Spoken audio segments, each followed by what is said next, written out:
In today's issue, I'm going to discuss a metaphor. We're going to talk about English learning and how we should think about it. Now, in the recording in the background, you might hear the sound of rain because today I am in Hawaii and it is raining. I'm sitting outside on a porch on the island of Maui and it's raining outside. It's beautiful. There are green tropical trees and bushes all around, and it's a nice setting to talk to you today and to teach you today. So let's talk about the topic. First, let's talk about what a metaphor is. So a metaphor is it's a comparison. It's a way of thinking about something that's maybe very complicated and comparing it to something else that maybe is a little more simple or a little more clear. It helps us to understand.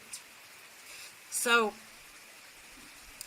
in most English schools, most English classes, most English textbooks, English is seen as being similar to math. It's taught the way mathematics is taught. So what do I mean by this? What I mean is that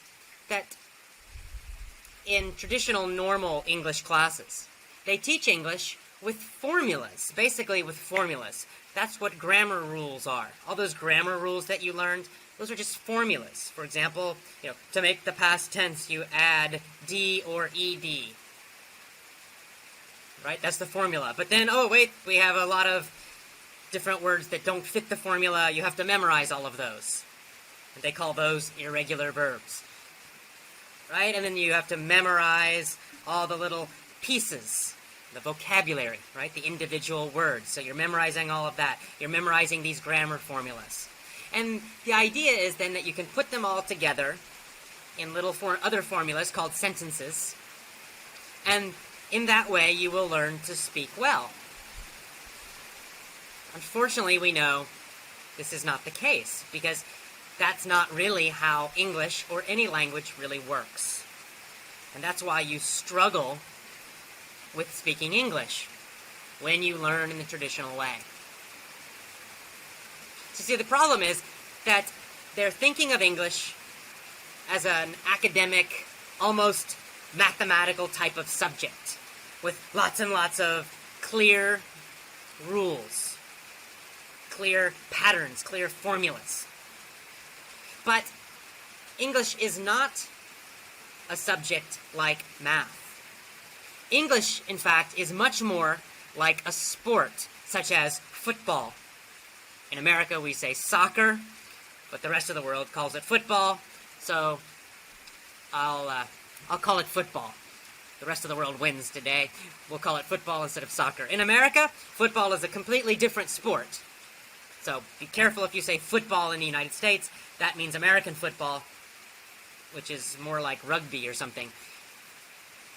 So in America we say soccer, but today we'll call it football, international football, soccer. And that's how we should think about English, right? Because you think about football. There are no formulas, right? When a player is playing football, playing soccer, they're not doing a lot of different formulas that they memorized, right? It's not formulaic, we would say. Formulaic means formula-like. So, soccer and sports in general are not formulaic. You can't just memorize a bunch of formulas and then perform the sport well. It doesn't work that way. Right? Instead, what you need with football, with soccer, are skills. You actually have to perform them, right? So it's not formulaic. English also is not formulaic. Yes, there are patterns, and yes, of course, there are certain ways we say things that are acceptable and that sound good, and other ways which don't. Just as in football, there are certain ways of kicking the ball, or moving with the ball, or defending that will work and that are acceptable within the rules of the game. You can't use your hands, for example, unless you're a goalie.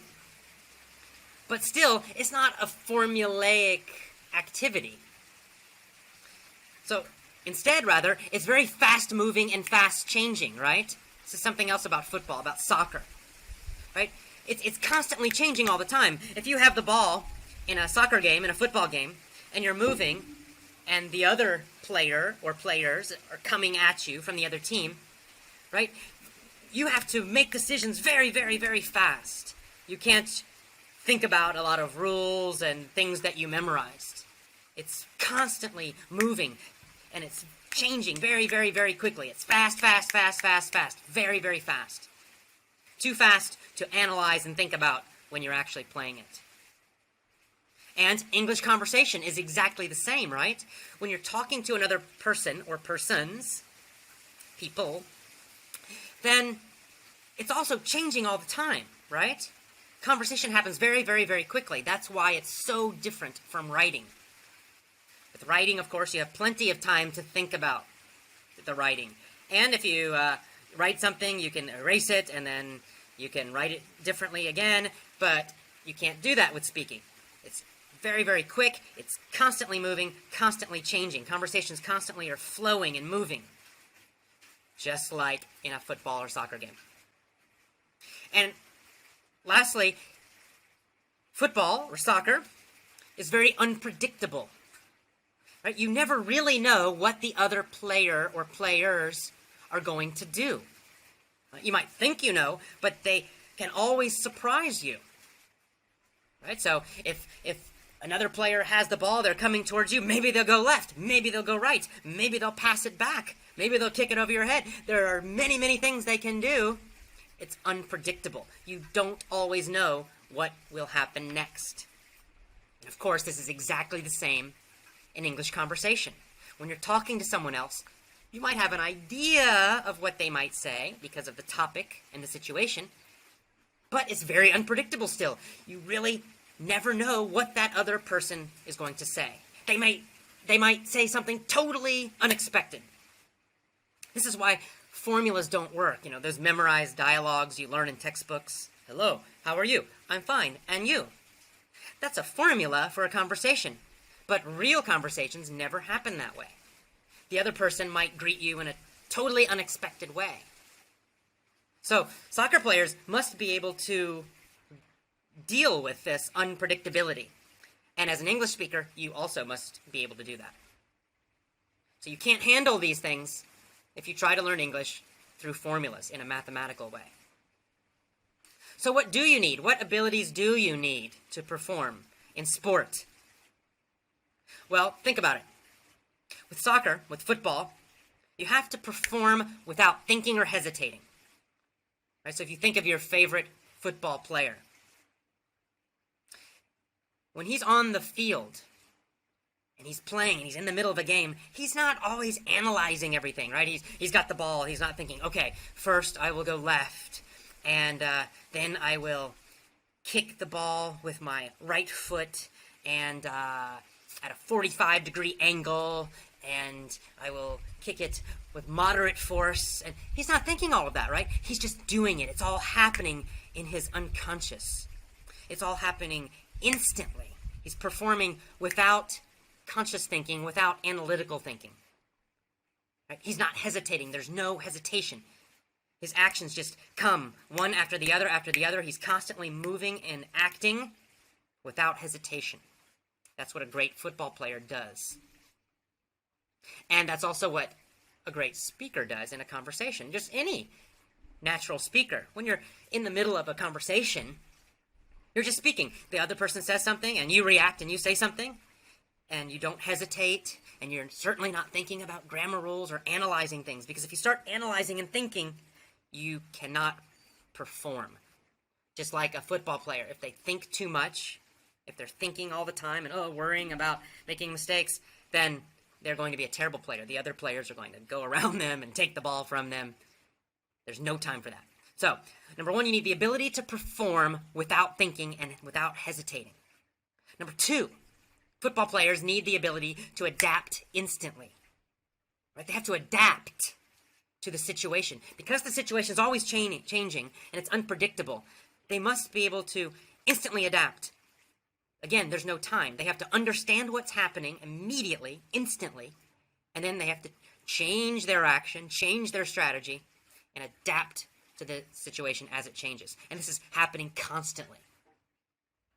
And you can see how this is very similar, again, to a conversation. Because it's unpredictable, the other person might say something unexpected. You need to be able to adapt to that. You have to be able to immediately react to something totally unexpected, and without hesitating to, give a reply or say something appropriately back to them. And that brings us to the third ability that great soccer players need, and also great speakers. Truly great soccer players improvise.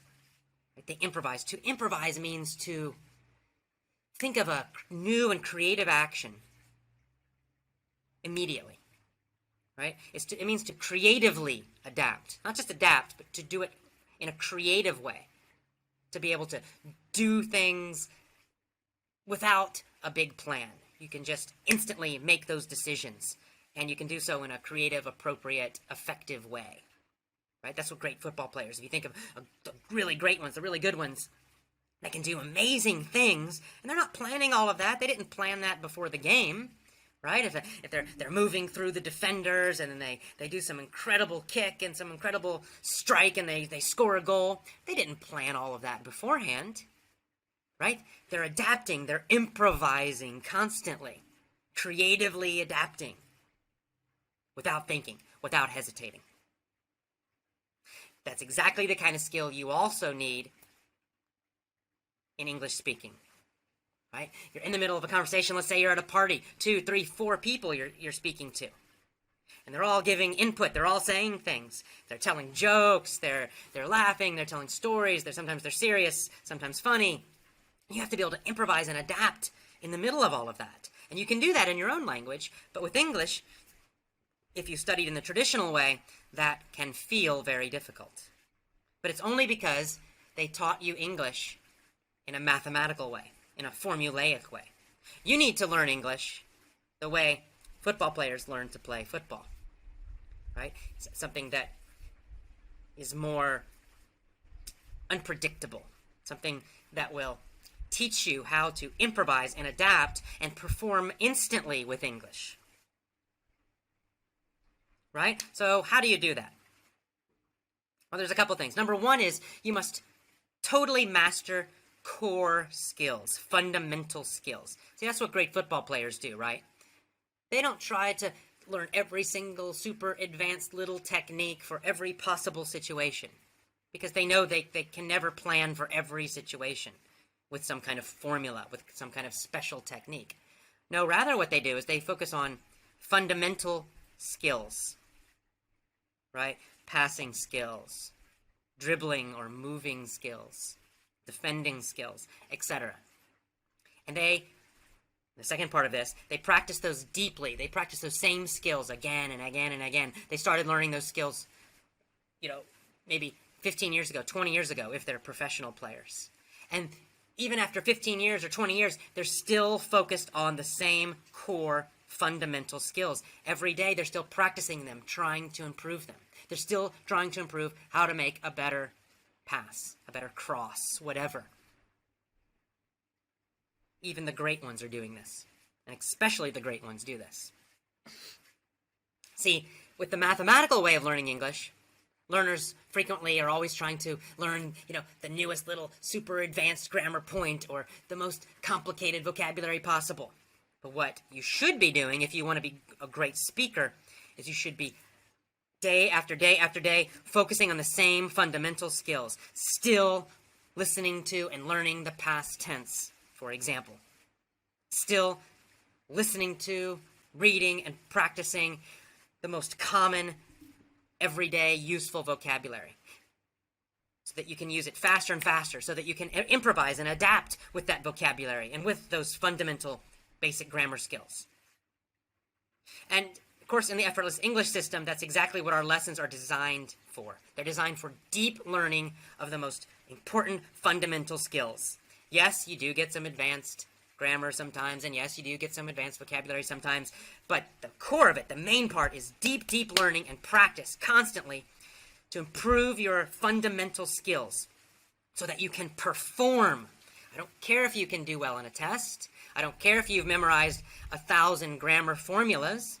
It's not important. I care, can you actually perform in real conversations? Can you adapt instantly? Can you perform without thinking, without hesitating? And especially, can you improvise? Can you creatively use English in real conversations? Instantly, quickly, automatically. That's what I want for you. And especially our mini stories and our point of view story lessons. Those especially are designed for that deep learning of those core fundamental skills. That's where you learn to improvise. That's where you learn to adapt and to perform and use English creatively and automatically. That's why it's called effortless English. You have to spend some effort listening, of course, to the lessons and listening to English, sure, but it should feel fun and interesting. It shouldn't be boring. If you're not using textbooks, if you're using effortless English or other things that are interesting, you should enjoy it. It'll feel more effortless. And most importantly, as you get better, your speaking will feel effortless. You'll improvise creatively. You'll perform without hesitating. It'll feel automatic. That's what you need. So, learn English like a football player. Right? Don't memorize formulas. Instead, practice skills, learn skills deeply so that you can actually perform well. To learn more about effortless English lessons or just about the effortless English system, go to effortlessenglishclub.com.